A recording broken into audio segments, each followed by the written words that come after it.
আসসালামু আলাইকুম প্রিয় ষষ্ঠ শ্রেণীর শিক্ষার্থীরা, আশা করি তোমরা ভালো আছো।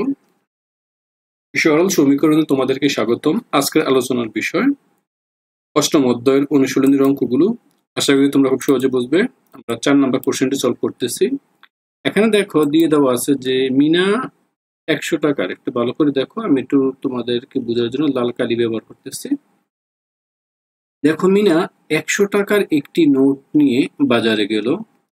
সে একটি দোকান থেকে প্রতিটি, লক্ষ্য করো, X টাকা দামের 1 ডজন কলম কিনলো। অর্থাৎ কলমের দাম কিন্তু, লক্ষ্য করো, এই কলম যেটা, এটা হচ্ছে তোমার X টাকা প্রতিটি, মানে একটি কলমের দাম X টাকা। হ্যাঁ, দেখো দোকানদার তাকে 40 টাকা ফেরত দিল। তাহলে ঘটনা হচ্ছে সে 100 টাকার, দেখো, নোট নিয়ে গেল এবং দোকানদার তাকে 40 টাকা ফেরত দিল।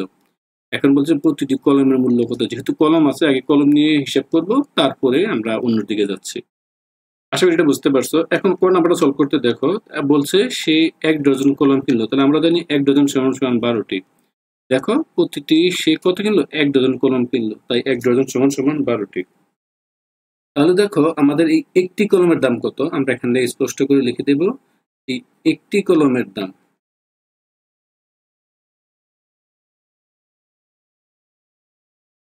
একটি কলমের দাম দেখো এই X টাকা। এটা নিয়ে আশা করি তোমাদের কোনো প্রবলেম নেই বুঝতে, কারণ এখানে বলে দেওয়া আছে একটি কলমের দাম X টাকা। তাহলে আমাদের সুতরাং 1 ডজন মানে 12টি। তাহলে এই 12টি কলমের দাম হবে কত? এই 12x টাকা। আশা করি তোমরা এটা বুঝতে পারছো। এটা নিয়ে আশা করি তোমাদের কারো কোনো প্রবলেম নেই। তারপর যদি কারো কোনো প্রবলেম মনে হয়, সেক্ষেত্রে তোমরা কমেন্টস করবে, আমরা চেষ্টা করবো তোমাদেরকে এটি বুঝিয়ে দিতে। আশা করি তোমরা এটা বুঝতে পারছো। তাহলে আমাদের তাহলে 12টি কলমের দাম হচ্ছে 12x টাকা বা 1 ডজন কলম। আশা করি এটা বুঝতে পারছো। এবার দেখো আমাদের এখন কাজ থাকবে, আমরা যেই কাজটা করব, এবার আমরা আবার অঙ্কতে চলে যাচ্ছি। অর্থাৎ একটি কলম আমরা যেভাবে কিনেছি, আমরা এই কলমটা আমরা এখানে দেখাবো। তাহলে দেখো এই আমরা 1 ডজন কিনছি, তাহলে প্রশ্ন অনুসারে কি হয় একটু বিষয়টা ভালো করে লক্ষ্য করো। প্রশ্ন অনুসারে হচ্ছে এই আমাদের, কারণ এই 100 টাকার নোট থেকে সে কি কলম কিনছে কতটি? 12টি। বিষয়টা বুঝে নাও কেন, কিভাবে 12টি কিনছে। দেখো আমরা এর আগে এখানে দেখিয়েছিলাম, একটু ভালো করে দেখো। অর্থাৎ এই 12x টি কলম কিনছিল। একটি কলমের দাম X টাকা, 12টি কলমের দাম 12x টাকা। সেই 100 টাকার নোট থেকে, সে 100 টাকার থেকে সে কতটি কলম কিনছে? 12x কলম কিনেছে। তাই 100 টাকা থেকে 12x টাকা বাদ দিলাম। বাদ দিলে কত টাকা থাকে? দোকানদার 40 টাকা ফেরত দিল। তাহলে দোকানদার 40 টাকা ফেরত দিল। আশা করি তোমরা এটা বুঝতে পারছো কিভাবে হলো। অর্থাৎ 100 টাকা দিয়েছিল, খরচ কিনেছিল 12x টাকার, অর্থাৎ এই 12x টাকা কলম কিনছিল। দেওয়ার পর দোকানদার তাকে 40 টাকা ফেরত দিল। অর্থাৎ 100 টাকা থেকে খরচের টাকাটা বাদ দিলে এই টাকাটা থাকে, এই টাকাটাই দোকানদার তাকে দিল। আশা করি বুঝতে পারছো।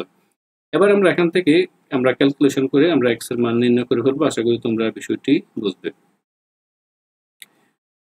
তারপর দেখো এই যদি হিসাব করি আমাদের আসবে, তারপর যদি হিসাব করি এখানে এই পাশে মাইনাস ছিল x, ওই পাশে গেলে প্লাস হয়ে যায়। আর এটা এই পাশে ছিল প্লাস, বাম পাশে আসলে এটা মাইনাস হয়ে যায়। আবার বলি, এই দেখো 12, এটা -12x, এইটা বাম পাশে ডান পাশে গেলে প্লাস হবে, কারণ মাইনাস থাকলে সমানের ওই পাশে গেলে প্লাস হয়, আর যেটা প্লাস আছে আরেক পাশে গেলে মাইনাস হয়। তাহলে 40 ছিল প্লাস, এই পাশে হয়েছে মাইনাস, এটা ছিল মাইনাস, এই পাশে হয়ে গেল প্লাস। আশা করি এটা বুঝতে পারছো। এবার আমরা সলভ করব। তারপরে দেখো, তারপর এখান থেকে এই তাহলে এটা পক্ষান্তর করলাম, অর্থাৎ এই 12x এই পাশে আনলাম এবং এই 100 থেকে চলে গেল থেকে 60, ডাইরেক্ট চেঞ্জ করে ফেললাম, পক্ষান্তর করে ফেললাম, মানে এই পাশে এই পাশে আনলাম। এটার নাম হচ্ছে পক্ষান্তর করা। তারপর দেখো এবার আমরা এটা গুণ আছে, এটাকে আমরা করব ভাগ করব। অর্থাৎ দেখো এই পাশে গুণ আছে, আমরা ওই পাশে ভাগ করব। অর্থাৎ এখানে ছিল 12x গুণ, এটা সমান সমান ওই পাশে গেলে ভাগ হবে। তাহলে এই 12 এই পাশে ভাগ হয়ে গেল। তাহলে এই 12 দিয়ে যদি 60 কে কাটি, তাহলে 5 12 60, 5 টাকা। তাহলে সুতরাং প্রতিটি কলমের দাম হচ্ছে আমার কত টাকা বলতো? 5 টাকা। এটাই আমার অ্যান্সার। শিক্ষার্থীরা, আশা করি তোমরা এতটুকু অংশ বুঝতে পেরেছো। এবার আমরা খ নাম্বার কোশ্চেনটি সলভ করব। শিক্ষার্থীরা, এবার আমরা খ নাম্বার কোশ্চেনটি সলভ করব। খ নাম্বার বলছে মিনা কয়টি খাতা কিনেছিল। তাহলে দেখো মিনা কয়টি খাতা, এই সে ওয়াইটি খাতা কেনায় 4 টাকা অবশিষ্ট রইল। তাহলে সে কতটি খাতা কিনলো? মনে করি সে কতটি এই ওয়াইটি খাতা কিনেছে। আশা করি তোমরা বুঝতেছো। এটা নিয়ে আশা করি কারোর প্রবলেম নেই। সে ওয়াইটি খাতা কিনেছে। তাহলে ওয়াইটি খাতা কিনলে তাহলে একটির দাম কত টাকা বলতো? এই একটির দাম আমরা জানি, একটির দাম হচ্ছে তুমি কত টাকা? এই 12 টাকা। তাহলে সে কত, এই ওয়াইটির দাম কত হবে? এই 12 ইন্টু ওয়াই টাকা, আলটিমেট কত? এই 12 ওয়াই টাকা। আশা করি এটা নিয়ে বুঝতে পারছো। তাহলে আমরা বলতে পারি সে কয়টি খাতা কিনলো? এই সে ওয়াইটি খাতা কিনলো এবং একটির দাম হচ্ছে 12 টাকা, তাহলে ওয়াইটি খাতার দাম হচ্ছে 12 ওয়াই টাকা। এই 12 ওয়াই টাকা কেনার পরও তার কিন্তু হাতে ছিল 40 টাকা, দোকানদার ফেরত দিল। এবার সে এই 40 টাকার পর, এই 40 টাকার পর সে এই 12টি ওয়াই খাতা কেনার পর তার অবশিষ্ট 4 টাকা রয়ে গেল। এটা হচ্ছে প্রশ্ন মতে। আসলে বিষয়টা বুঝতে পারছো। আমি এটা একেবারে আবার তোমাদেরকে হাতে কলমে আরেকবার দেখাচ্ছি সম্পূর্ণভাবে। আমরা আশা করি সবগুলো বুঝতে পারছো। খাতার দাম ওয়াই টাকা, 12টি খাতার দাম হচ্ছে যে তোমার 12 ওয়াই টাকা। যদি কারো মনে হয় প্রবলেম, সেক্ষেত্রে তোমরা অবশ্যই কমেন্টস করবে। দেখো আমরা প্রশ্ন অনুসারে লিখতে পারি, এই সে 40টি খাতা কিনলো, দেখো এই 40 টাকার ফেরত দিল। এবার এই 40 টাকা থেকে সে কতটি খাতা কিনলো? এই প্রতিটি খাতার দাম 12 টাকা, অথবা প্রতিটি 12 টাকা দামের ওয়াইটি খাতা কিনলো, তাহলে 12 ওয়াই খাতা কিনলো। তাহলে 40 টাকা থেকে এই টাকাটা যদি বাদ দিই, তাহলে অবশিষ্ট থাকে কত টাকা? 4 টাকা। 4 টাকা, বুঝতে পারছো? অর্থাৎ সে কলম কেনার পর 40 টাকা ছিল, 40 টাকা থেকে সে কিন্তু এই এতটি খাতা, মানে সে এই 12 টাকা দামের ওয়াইটি খাতা কিনলো, কেনার পরও তার অবশিষ্ট টাকা রয়ে গেল। তাহলে আমরা এখান থেকে সরাসরি এই ওয়াই এর মানটা এখান থেকে ক্যালকুলেশন করে নেব। দেখো এখান থেকে গেল, তারপর হচ্ছে আমরা যদি ক্যালকুলেশন করি, তাহলে এইটাই পাশে চলে আসলো, প্লাস ছিল মাইনাস হলো, এটা মাইনাস ছিল পাশে প্লাস হলো। এবার আমরা পক্ষান্তর করে ফেলবো ক্যালকুলেশন করে। আবার দেখো এই 12 ওয়াই ইকুয়াল টু 40 থেকে 4 গেলে 36, আমরা লিখে ফেললাম। তারপর দেখো এই তারপরে এটা একটু ক্যালকুলেশন করি, তাহলে এই পাশে 12 গুণ ছিল, এই পাশে গেলে ভাগ হয়, কাটলে হচ্ছে 3। অর্থাৎ সে 3টি খাতা কিনেছিল। তাহলে একটি খাতার দাম 12 টাকা, তাহলে 3টি খাতার দাম কত? লক্ষ্য করো, ওয়াই 3 বার 36, অর্থাৎ সে 36 টাকার খাতা কিনেছিল এবং মোট টাকা ছিল, ওই কলম কেনার পর অবশিষ্ট ছিল 40 টাকা।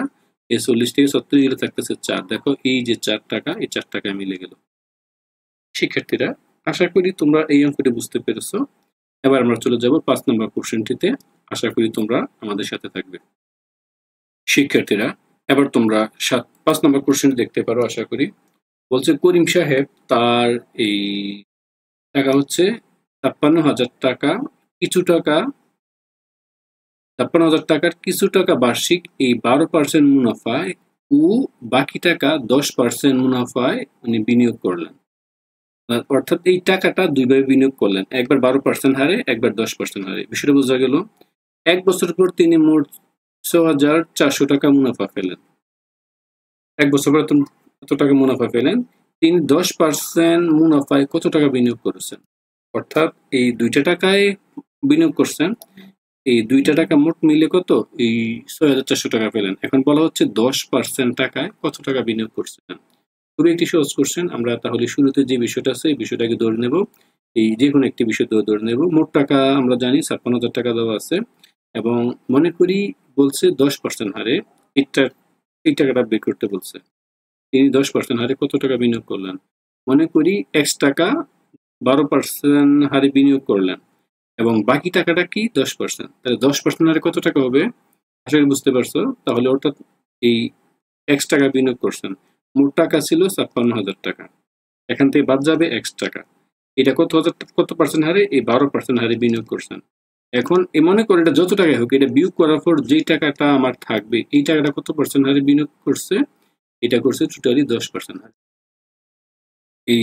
এই X টাকাটাই বিনিয়োগ করছে 12% হারে। বুঝতে পারছো কিনা? এটা 12% হারে। আর অর্থাৎ ৫৬,০০০ টাকা যদি X টাকাটা বাদ দিয়ে দিই, ওই টাকাটা উনি 10% হারে বিনিয়োগ করবেন।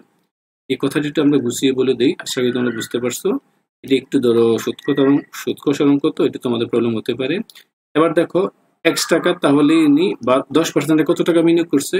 ওই ৫৬,০০০ টাকা থেকে X টাকা বাদ দিলে বাকিটা উনি 10% হারে বিনিয়োগ। আশা করি বুঝতে পারছো। টাকা ছিল আবার বলি এই ৫৬,০০০ টাকা। এখান থেকে ইনি কত x টাকা বিনিয়োগ করছেন, এই 12% মুনাফায় বিনিয়োগ করছেন।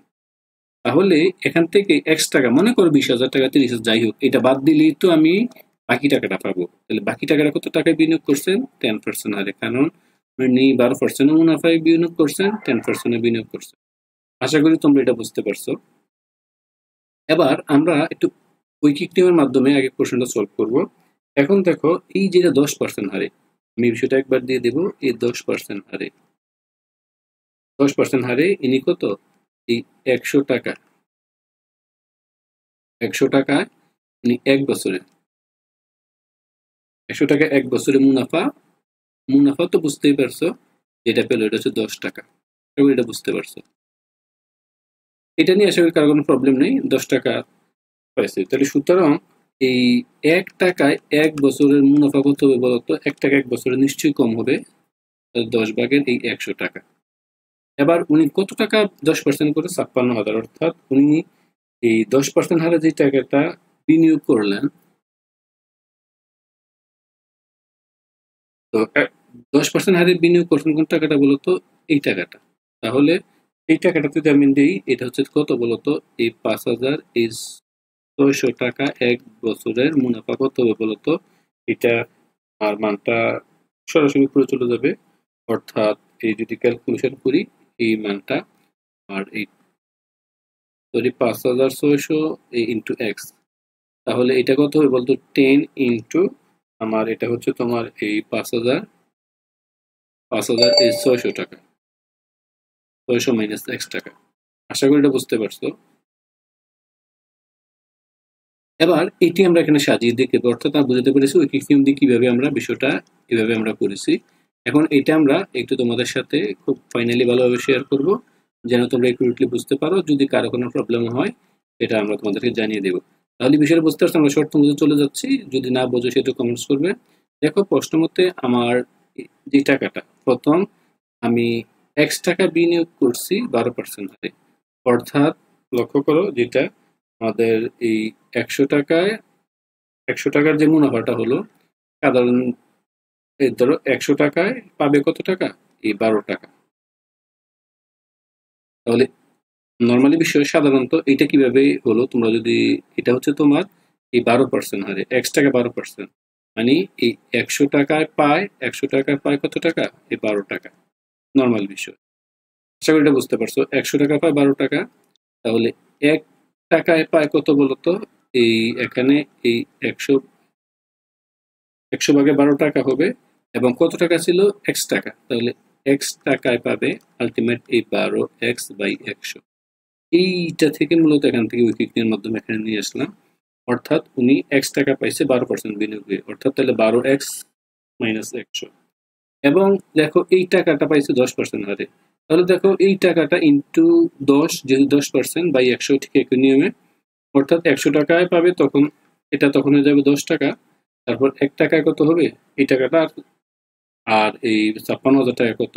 দুইটা যেহেতু সেম, এটার মতোই 12x টাকা 12%, মানে 12x/100, আর এটা 56,000 মাইনাস এক্স, এটা কত আসলে 10% ইন্টু 10/100, যতটা পার্সেন্ট, যত টাকা তত ইন্টু। আশা করি এটা বুঝতে পারছো।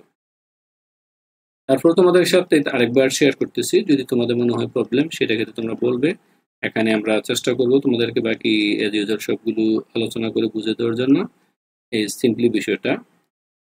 অর্থাৎ এই এক্স টাকা এক্স ইন্টু 12 ডিভাইডেড বাই 100, এই 56,000 মাইনাস এক্স ইন্টু 10/100, সিম্পলি বিষয় ইকুয়াল টু তিনি মোট এই দুটা মিলে মুনাফা লাভ পাচ্ছেন এত টাকা।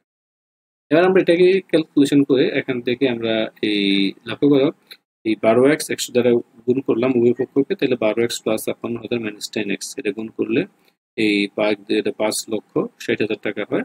এটা হচ্ছে 10x টাকা গুণ করলাম, এটা এটার সাথে একবার গুণ হয়েছে, এটা এটার সাথে গুণ হয়েছে, আর এটা 12x রয়ে গেল। আশা করি বুঝতে পারছো। এবার আমরা সলভ লক্ষ্য করো তারপরে কোশ্চেনটাতে, এবার এই ভালো করে লক্ষ্য করো এই 100টা এই পাশে চলে গেল, মানে গুণ হয়ে গেল, ক্রস মাল্টিপ্লিকেশন। তাহলে এই 64,000 ইন্টু 100 যদি গুণ করি তাহলে হয় 64 দিয়ে 2টা শূন্য, 64 দিয়ে 2টা 0 2 শূন্য, 4টা শূন্য। অর্থাৎ 6,40,000 টাকা এই পাশে হয়। আর এখানে দেখো এই 12x থেকে 10x গেলে 2x থাকে, আর এই 56,000 টাকাটা এখানে হয়ে গেল। এবার আমরা কি করব, এবার এই 56,000 টাকা এই পাশে দেখো, এই পাশে যোগ ছিল, ওই পাশে গিয়ে বিয়োগ হয়ে গেছে। বিয়োগ হয়ে যাওয়ার পর এখান থেকে ক্যালকুলেশন করার পর এই 6,40,000 টাকা থেকে এই লক্ষ্য করো, এই 5,60,000 টাকা চলে গেলে, আমরা যেহেতু এটা 10 দ্বারা গুণ করছিলাম, এটা 5,60,000 টাকা হয়েছিল, বিয়োগ করলে হয় আমার 80,000 টাকা। 80,000 টাকাকে আমি ক্যালকুলেশন যদি করি, এই পাশে 2 গুণ আছে, ওই পাশে গেলে ভাগ হয়ে যাবো, দেখো আশা করি। অর্থাৎ এই পাশে গুণ ছিল, এটা 2 গুণ ছিল, ওই পাশে গেলে ভাগ হয়ে কাটাকাটি হয়ে গেল। আলটিমেট 2x ইকুয়াল টু ছিল আমার কত, এই 80,000 টাকা। এখান থেকে এই 80,000 বাই 2 কাটাকাটি করলে কত হচ্ছে, এই 40,000 টাকা। অর্থাৎ 2 পাশে গেলে ভাগ হয়ে কাটাকাটি হয়ে 40 হয়ে গেল। তাহলে অর্থাৎ উনি 10% টাকা হারে এই টাকাটা কিন্তু এই এক্স টাকাটা 12% হারে বিনিয়োগ করলো, কিন্তু আর এই টাকাটা 10% হারে। তাহলে আমরা এই 56,000 থেকে আমরা বাদ দিব কত টাকা বলতো, 40,000 টাকা। কারণ যেহেতু 40,000 টাকা আমরা নির্ণয় করছি, তাহলে যেটা থাকবে এটাই আমার নির্ণয়।